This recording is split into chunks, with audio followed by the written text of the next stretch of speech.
আমরা প্রথমেই শুরু করছি আজকে থার্মোডাইনামিক্স, বেসিক থার্মোডাইনামিক্স। মধ্যে প্রথমে আমি ইন্ট্রোডাকশনটা পড়ে নিচ্ছি।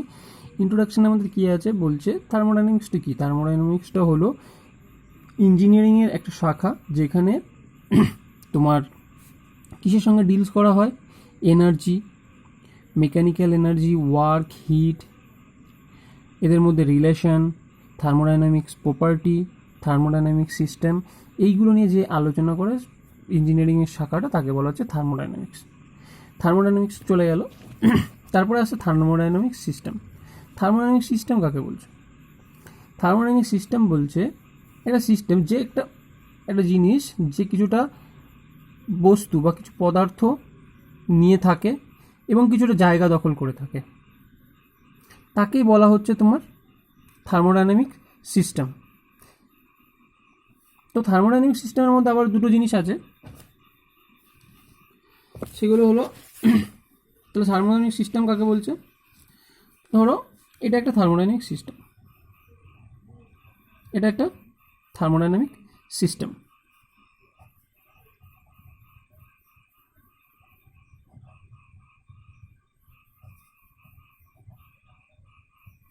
তাহলে কি করবে, এর মধ্যে একটা নিশ্চয়ই কি থাকবে, ম্যাটার থাকবে, ম্যাটার রয়েছে। এবার থার্মোডাইনামিক সিস্টেমের ক্ষেত্রে, এই সিস্টেমের ক্ষেত্রে তিনটে জিনিস আমরা লক্ষ্য করতে পারি। প্রথম কথা এইটা, এবার এর চারি সাইডে একটা দেখতে পাচ্ছ বাউন্ডারির মতো, যেটাকে আমরা বলতে পারি পাঁচিল বা বেড়া। তো এই যে বাউন্ডারি, এটা ইমাজিনারিও হতে পারে এবং এটা ভিজিবলও হতে পারে। এটাকে বাউন্ডারি বলছে, যে মানে কোনো সিস্টেমের চারি সাইডে যে ইমাজিনারি আর ভিজিবল লাইন থাকে, সেটাকে বলা হচ্ছে বাউন্ডারি। তো বাউন্ডারি গেল, তাহলে আমি এখানে পেয়ে গেলাম কি, আমার বাউন্ডারি আমি পেয়ে গেলাম। বাউন্ডারি কাকে বলে? তারপরে বেরোচ্ছে সারাউন্ডিং। সারাউন্ডিং বলতে কি, এটা আমাদের সিস্টেমের ভেতরটা, এটা বাউন্ডারি। সিস্টেমের বাইরে যে পার্টটা থাকছে সেটাকেই বলা হচ্ছে সারাউন্ডিং। সিস্টেমের বাইরে যে পার্টটা থাকা হচ্ছে সেটাকে বলা হচ্ছে সারাউন্ডিং।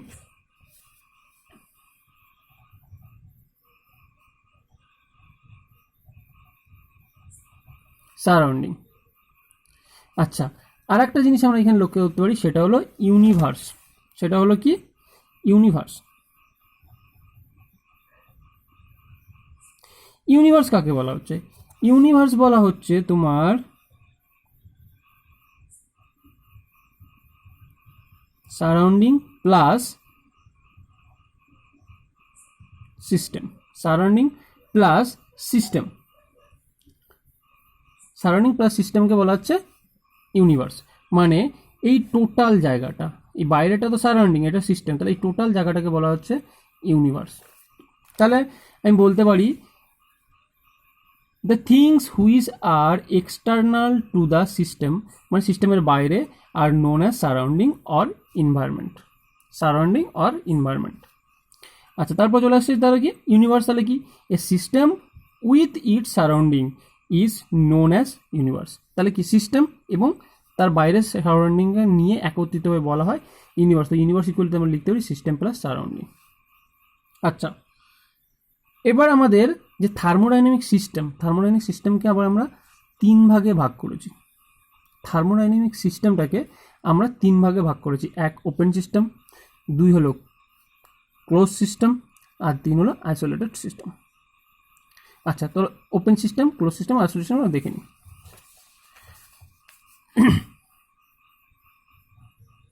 প্রথমে আমরা বলছি ক্লোজ সিস্টেম। প্রথমে আমরা পড়ে নিচ্ছি ক্লোজ সিস্টেম।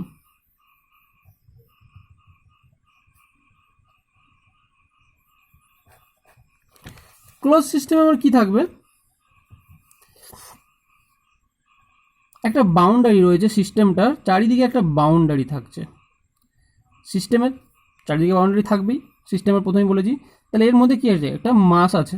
ম্যাটার মানে তার মধ্যে একটা মাস আছে।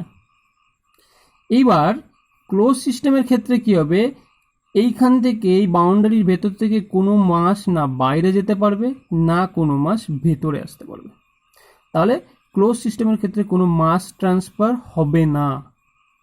ক্লোজ সিস্টেমের ক্ষেত্রে কোনো মাস ট্রান্সফার হবে না। এবং এটাকেও আবার বলা হয় কন্ট্রোল মাস সিস্টেম, এটাকে বলা হয় কন্ট্রোল মাস সিস্টেম।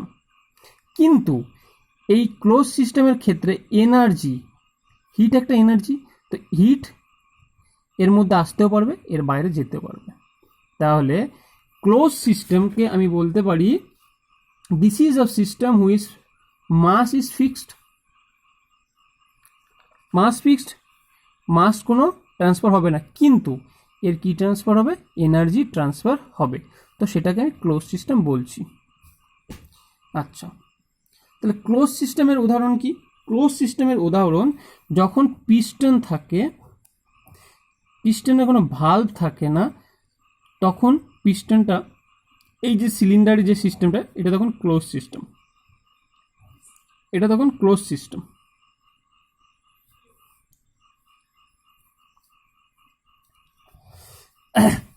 এবার চলে আসছে ওপেন সিস্টেম।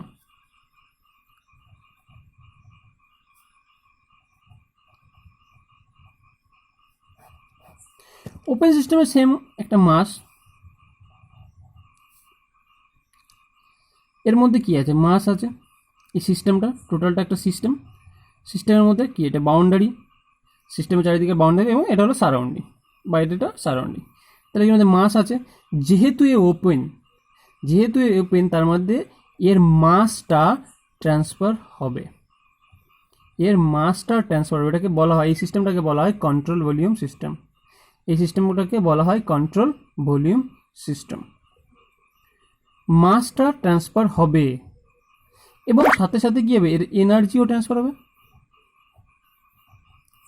মাস তো ট্রান্সফার হবেই, মানে এই সিস্টেমের ভেতরে মাস বাইরে যেতে পারে এবং এর ভেতরে অ্যাড হতে পারে। অলসো কি, এর মধ্যে যে এনার্জি, হিট বলো, লাইট বলো, যাই হোক, এনার্জি যেগুলো আছে সেগুলো ট্রান্সফার হতে পারে। সেটাতে বলা হচ্ছে ওপেন সিস্টেম। আর ম্যাক্সিমাম আমাদের যত মেকানিক্যাল মেশিনারি আছে, যত সিস্টেম আছে, ম্যাক্সিমাম জিনিস ওপেন সিস্টেমের সঙ্গে রিলেটেড থাকে।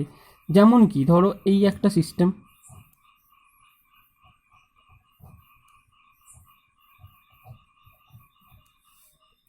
এখানে একটা সিস্টেম রয়েছে, তো এ কি হচ্ছে, এয়ার এখান থেকে ঢুকছে, এখান থেকে বেরিয়ে যাচ্ছে।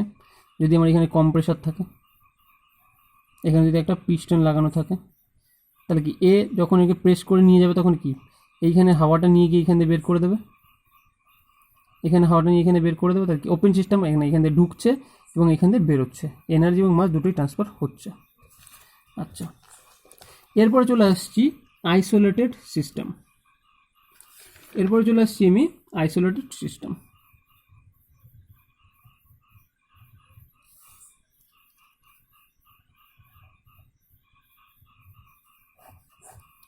আইসোলেটেড সিস্টেমের ক্ষেত্রে কি হচ্ছে, সেম একটা সিস্টেম রয়েছে। এবার এই সিস্টেমটায় একটা মাস আছে, প্রত্যেকটা সিস্টেমে মাস থাকবে, কারণ সিস্টেমের ডেফিনেশনই সেটা, যে কিছুটা মাস কি তোমার ম্যাটার ক্যারি করবে, ম্যাটার মানে মাস থাকবে তার মধ্যে, তার মধ্যে একটা মাস আছে। এর মধ্যে তাহলে কি একটা এনার্জিও আছে। এই ক্ষেত্রে এই মাস আর এই এনার্জি না বাইরে যাবে না ভেতরে আসবে, না মাস বাইরে যাবে না ভেতরে আসবে, না এনার্জি বাইরে যাবে ভেতরে আসবে। তার মানে কোনো মাস ট্রান্সফারও হবে না, কোনো এনার্জি ট্রান্সফারও ঘটবে না। এই টাইপের সিস্টেমকে বলা হয় আইসোলেটেড সিস্টেম। আইসোলেটেড সিস্টেম কাকে বলতে পারি, একটা এক্সাম্পল আমরা বলতে পারি, যখন আমাদের কোনো একটা, তোমার চা রাখি না, গরম চা রাখি, আমাদের চা রাখলে কী হবে, হটপট, যেমন হটপট যেমন আমরা খাবার রাখি, কী করি, রেখে দিলে ওর মধ্যে না মাস ট্রান্সফার হয় না ওর মধ্যে কোনো হিট ট্রান্সফার হয়, যখন ওটা ক্লোজ অবস্থায় থাকে। একই রকম থাকে, যা রেখে দেবে তাই থাকবে, কারণ ওর মধ্যে যে তুমি চা রেখে দেবে, ওই যে বাষ্প হয়ে বেরিয়ে গিয়ে ওর মাসের পরিবর্তন, কোনো মাস পরিবর্তন, যা হবে ওর মধ্যেই থাকবে। তোমার বাইরে ওর কোনো গরমও বুঝতে পারবে না, ঠান্ডা বুঝতে পারবে না। তো মাস এবং এনার্জি কোনোটাই ট্রান্সফার হবে না, সেটাকে বলছে আইসোলেটেড সিস্টেম বলা হয়। তাহলে আমি সেটা বলতে পারি ওপেন সিস্টেম কাকে বলে, in a system working substance cross the boundary of the system. তাহলে কি working substance cross the boundary of system, both mass and energy cross the boundary, তাহলে সেটা হলো ওপেন সিস্টেম। আচ্ছা, ক্লোজ সিস্টেম তার opposite বলেছি, ক্লোজ সিস্টেম তার opposite, যে কী করবে শুধু মাসটা যেতে পারবে কিন্তু কোনো ধরনের না মাসটা যেতে পারবে না কিন্তু কোনো ধরনের যে এনার্জিগুলো যা আছে সেগুলো সব ট্রান্সফার হবে। এবার চলে আসছে আইসোলেটেড সিস্টেম। আইসোলেটেড সিস্টেমে বলেছি it is a system of fixed mass and no heat or work cross the boundary, মানে না মাস ট্রান্সফার হবে না এনার্জি ট্রান্সফার হবে। আচ্ছা, এরপরে আমরা চলে আসছি স্টেট। এরপরে চলে আসছি আমরা স্টেট। স্টেট মানে অবস্থা, স্টেট বা অবস্থা। কোনো বস্তু যে দশায় থাকে, কোনো বস্তু যে দশায় থাকে সেই দশাটাকে বলা হচ্ছে স্টেট। যেমন একটা গ্যাসীয় স্টেট, আমরা কি জানি স্টেট জেনারেলি 3 টাইপ, গ্যাসিয়াস, তারপরে কি তরল, তারপরে পদার্থ, তাই তো? এই 3 ধরনের হয়, কঠিন, তরল আর গ্যাসীয়, এই 3টে ধরনের আমাদের স্টেট হয় জেনারেলি। কিন্তু বর্তমানে প্লাজমা বলে একটা স্টেট হয়, তারপরে আছে বোস ইনস্ট্যান্ট যে আর একটা আছে 5th স্টেট যেটা, কিন্তু আমরা জেনারেলি 3টে স্টেট জানি। তো স্টেট কাকে বলা হচ্ছে? বলছে any condition of the system is known as state.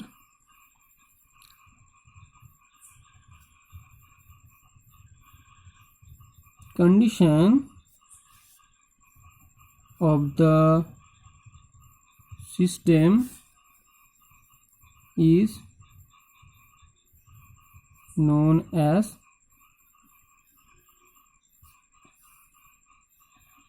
the state of a system, মানে কোনো সিস্টেম যে দশায় থাকবে সেটাকে বলা হয় তার স্টেট। স্টেটের পরে চলে আসছে আমাদের কি প্রসেস।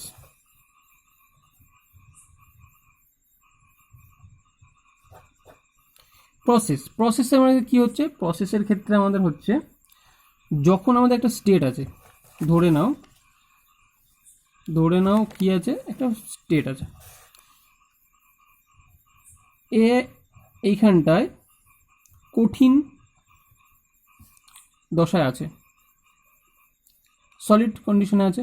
এবার এখান থেকে লিকুইড কন্ডিশনে চলে আসলো, এই সিস্টেমটা সলিডে ছিল সেটা লিকুইডে চলে আসলো।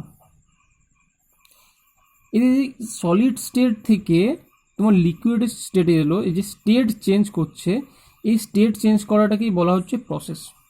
স্টেট চেঞ্জ করাটাকেই বলা হচ্ছে প্রসেস। তাহলে লিখতে পারি change of state is called process. তাহলে আমরা লিখতে পারি এটাই প্রসেস। তাহলে আমরা কি বলতে পারি? Change of state is called process.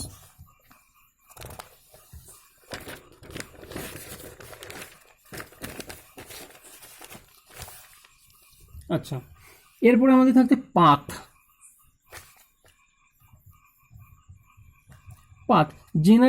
Generally আমরা পাথ মানে কি জানি? রাস্তা বা মাধ্যম। তাহলে যেই মাধ্যমে একটা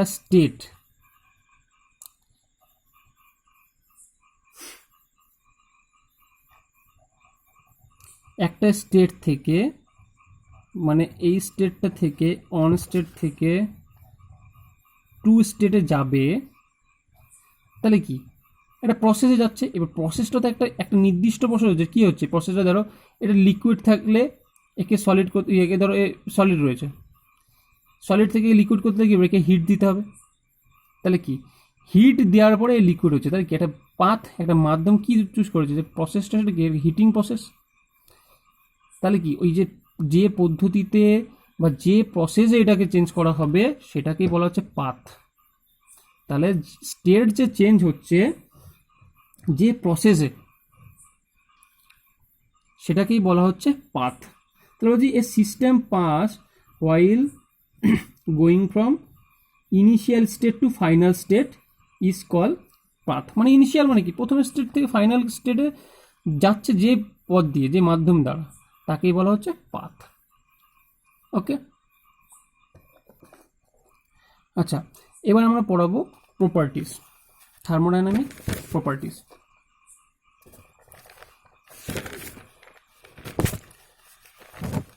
থার্মোডাইনামিক প্রপার্টিসকে সাধারণত দুভাগে ভাগ করা আছে, এক ইন্টেন্সিভ প্রপার্টিস আর একটা হলো এক্সটেন্সিভ প্রপার্টিস। ইন্টেন্সিভ এবং এক্সটেন্সিভ প্রপার্টিস। তো প্রথমে আমরা এক্সটেন্সিভ প্রপার্টিসে যাচ্ছি। এক্সটেন্সিভ প্রপার্টিস কাকে বলছে? এক্সটেন্সিভ প্রপার্টিস বলতে এমন একটা প্রপার্টিস হতে হবে যে এটা ধরো একটা সিস্টেম বা মেটেরিয়াল, থার্মোডাইনামিক সিস্টেম বা থার্মোডাইনামিক মেটেরিয়াল, যার সব জায়গায়, যদি এই পার্টটা নিয়ে নিই, সব জায়গায় একই রকম থাকবে, সব জায়গায় একই রকম থাকবে, তাহলে সেটা হবে তোমার এক্সটেন্সিভ প্রপার্টিস। বলছে দ্য প্রপার্টিস, বলছে the properties of the system whose value for the entire system is equal. তারপর টোটাল যে সিস্টেমটা আছে সব জায়গায় ইকুয়াল, এক, ওকে ভাঙলে কোনো পরিবর্তন হবে না। তাহলে সেটা কি আছে? Total volume, total mass, total energy, তোমার এগুলো হলো তোমার এক্সটেন্সিভ প্রপার্টিস। আচ্ছা, ইন্টেন্সিভ প্রপার্টিস কি বলছে? The properties of a system whose value of the entire system is not equal. এক এক জায়গায় এক এক রকম, মানে স্বাধীন, ওর কোনো প্রবলেম নেই, ও যেখানে যা খুশি হতে পারে, যেখানে খুশি যা হতে পারে। যেমন টেম্পারেচার, প্রেশার অ্যান্ড ডেন্সিটি, এগুলো সব হলো ইন্টেন্সিভ প্রপার্টিস। তাহলে বোঝা গেল কোনটা ইন্টেন্সিভ আর কোনটা এক্সটেন্সিভ প্রপার্টিস। এটা কিন্তু খুব ইম্পর্টেন্ট, এটা খুব অনেকবার আসে, ইন্টেন্সিভ প্রপার্টিস কাকে বলে এবং এক্সাম্পলগুলো। তারপর আসছে মাইক্রোস্কোপিক প্রপার্টিস। একটা হলো ম্যাক্রোস্কোপিক আর একটা হলো মাইক্রোস্কোপিক প্রপার্টি। ম্যাক্রোস্কোপিক প্রপার্টিস কি?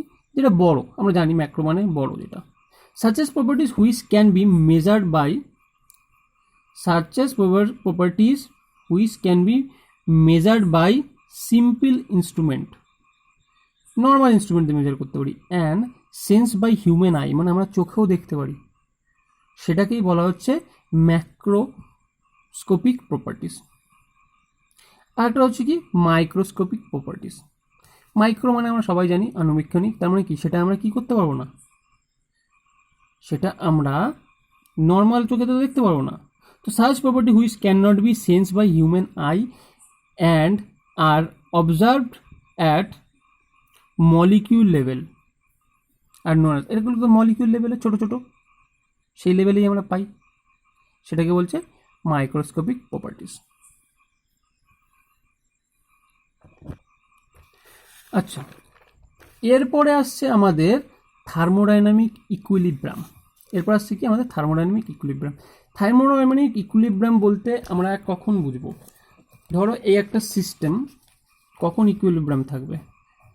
মেকানিক, প্রথম কথা কি, থার্মোডাইনামিক ইকুইলিব্রামকে আমরা তিনটে ভাগে ভাগ করতে পারি, সেটা হলো কি কেমিক্যালি, মেকানিক্যাল এবং থার্মাল। তাহলে থার্মোডাইনামিক ইকুইলিব্রাম যখন থাকবে তখন এ কেমিক্যালি থাকবে ইকুইলিব্রাম, মেকানিক্যালি থাকবে এবং থার্মাল ইকুইলিব্রাম থাকবে, তখন আমরা একটা সিস্টেমকে বলবো থার্মোডাইনামিক ইকুইলিব্রাম।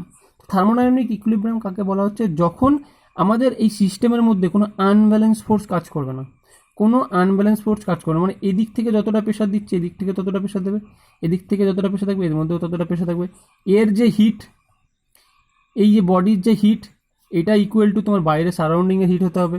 এর মধ্যে কোনো কেমিক্যাল রিয়াকশন হবে না, কোনো ধরনের মলিকিউল বা কোনো কিছু পরিবর্তন ঘটবে না, তখন এটা টোটালি থার্মোডাইনামিক ইকুইলিব্রামে থাকবে। তাহলে থার্মোডাইনামিক ইকুইলিব্রাম কখন বলবো? যখন সিস্টেমের মধ্যে কোনো আনব্যালেন্স ফোর্স থাকবে না। ঠিক আছে, তাহলে আমরা কি বলছি, থার্মোডাইনামিক ইকুইলিব্রাম বলছে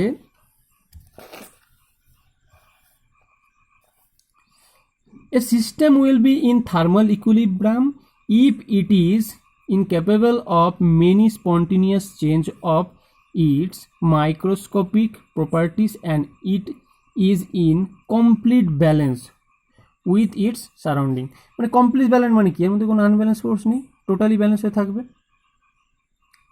ঠিক আছে, তখন আমরা একে কী বলবো, থার্মোডাইনামিক ইকুইলিব্রাম বলবো। এবারে থার্মোডাইনামিক ইকুইলিব্রামকে সাধারণত 3টে ভাগে ভাগ করা হয়েছে।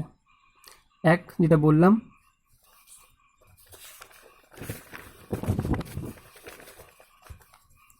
প্রথম হলো মেকানিক্যাল ইকুইলিব্রাম, তারপরে গেল থার্মাল ইকুইলিব্রাম, তারপরে গেল কেমিক্যাল ইকুইলিব্রাম। তো মেকানিক্যাল ইকুইলিব্রামের ক্ষেত্রে আমরা কি জানবো, আমরা জানি কোনো কিছুর উপর নিউটন আমাদের কি বলেছে, কোনো কিছুর উপর আমি যদি একটা বল প্রয়োগ করি, আমি যদি একে এইদিকে টানি তাহলে এর দিকে একটা রিয়াকশন ফোর্স তৈরি হবে। এটা যদি আমার লোড অ্যাপ্লাই হয় তাহলে এখানে একটা রিয়াকশন ফোর্স অ্যাপ্লাই করা হয়। এবার যখন আর ইকুয়াল টু পি হবে তখন কি, তুমি একে যতই টানো এ তো মুভ করবে না, তখন একই জায়গায় দাঁড়িয়ে থাকবে, তখন এটা মেকানিক্যাল ইকুইলিব্রাম হবে। যখন reaction force equal to applied force হবে তখন এ মেকানিক্যালি ইকুইলিব্রাম কন্ডিশনে থাকবে।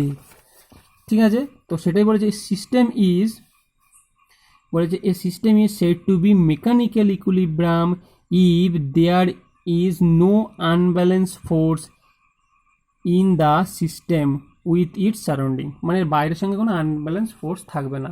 ঠিক আছে, গেল। এবার থার্মাল ইকুইলিব্রাম। থার্মাল ইকুইলিব্রাম বলতে কি, থার্মাল ইকুইলিব্রাম বলতে আমরা ক্যালোরিমিতিতে বলেছিলাম, শুনেছি, আমরা জানি ক্যালোরিমিতির মূলনীতি। যদি আমরা পাশাপাশি দুটো জিনিস, দুটো গরম জিনিস রাখি, একটা কম এবং একটা বেশি, যতক্ষণ না দুটোর মধ্যে টেম্পারেচার সমান হচ্ছে ততক্ষণ পর্যন্ত কী হবে, এরা এদের হিট চেঞ্জ করতেই থাকবে। যে কম থাকবে সে নেবে বেশির থেকে। হ্যাঁ, থার্মাল ইকুইলিব্রাম বলতে যখন আমার কোনো একটা সিস্টেম থাকছে, ধরো আমার একটা সিস্টেম রয়েছে, একটা বডি রয়েছে, এবার এর যে টেম্পারেচার T1 আর এর সারাউন্ডিংয়ের টেম্পারেচার T2, যখন T1 ইকুয়াল টু T2 হবে তখন একে বলতে পারবো এই সিস্টেমটাকে থার্মালি ইকুইলিব্রাম, তখন একে বলতে পারবো আমরা থার্মালি ইকুইলিব্রাম। ঠিক আছে, তো থার্মালি ইকুইলিব্রাম কখন বলছে, if the temperature of remaining same as its surrounding then is known as thermal equilibrium. তার মানে কি, চারিদিকে টেম্পারেচার এবং তোমার সিস্টেম বা বডির টেম্পারেচার যখন সেম হবে তখন সে থার্মাল ইকুইলিব্রাম, মানে চারিদিকে তখন হিট তোর কারোর মধ্যে ট্রান্সফার করবে না, কারণ দুটোই সেম থাকবে। আচ্ছা, chemical ইকুইলিব্রাম।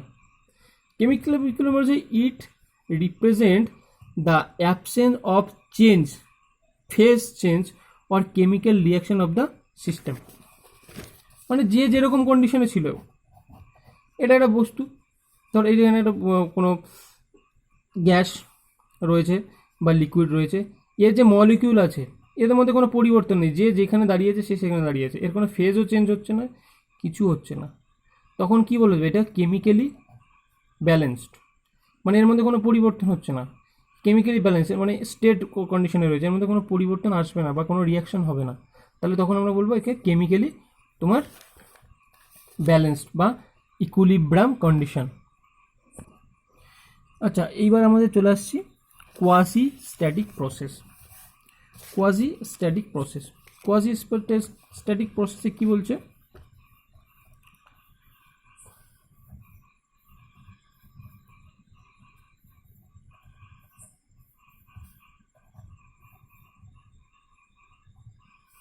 Quasi static process, quasi static process বলতে এমন একটা প্রসেস যার স্টেট চেঞ্জ হচ্ছে, মানে কিন্তু অল কন্ডিশনে ওকে আমরা পাচ্ছি কি ইকুইলিব্রাম, অলমোস্ট, মানে এর যে পরিবর্তন হচ্ছে এটা অলমোস্ট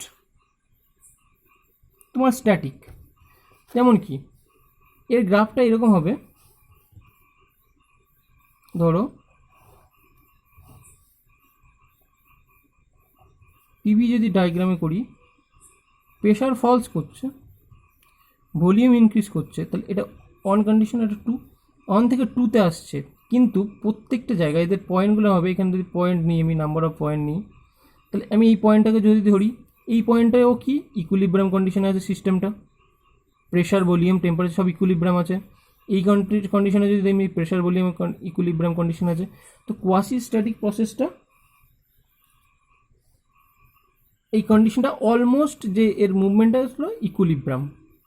আমি কোয়াসি স্ট্যাটিক নিয়ে আমি এটা নিয়ে একটা আলাদা তোমাদের বানিয়ে আমি ছাড়বো, পরের ইয়েতে আমি একটা বের করবো, লেকচার একটা দেবো।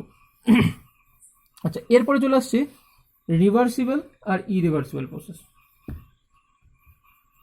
রিভার্সিবল আর ইরিভার্সিবল প্রসেস।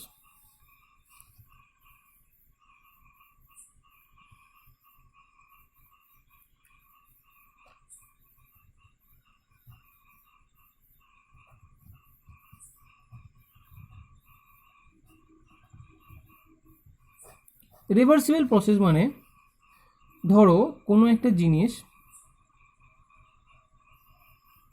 এরকম চেঞ্জ করে তুমি গেলে, ধরো একটা সলিড স্টেট রয়েছে, সলিড স্টেট থেকে তুমি গেলে লিকুইডে, সলিড স্টেট থেকে তুমি গেলে লিকুইডে, আবার তুমি যদি লিকুইড স্টেট থেকে সলিড স্টেটে আসতে পারো, সেটাকেই বলা হচ্ছে রিভার্সিবল প্রসেস। তুমি যখন এর ফেজটা চেঞ্জ করছো বা কোনো কাজ করছো যার একটা চেঞ্জ হচ্ছে, এবং তুমি সেইখান থেকে যদি পুনরায় ইনিশিয়াল পজিশনে আসতে পারো, ফাইনাল থেকে, মানে ফাইনাল থেকে ইনিশিয়াল এবং ইনিশিয়াল থেকে ফাইনাল আসতে পারো, সেই প্রসেসটাকে বলা হচ্ছে রিভার্সিবল প্রসেস। ঠিক ইরিভার্সিবল প্রসেসটা তাহলে কী হবে, এর উল্টো হবে।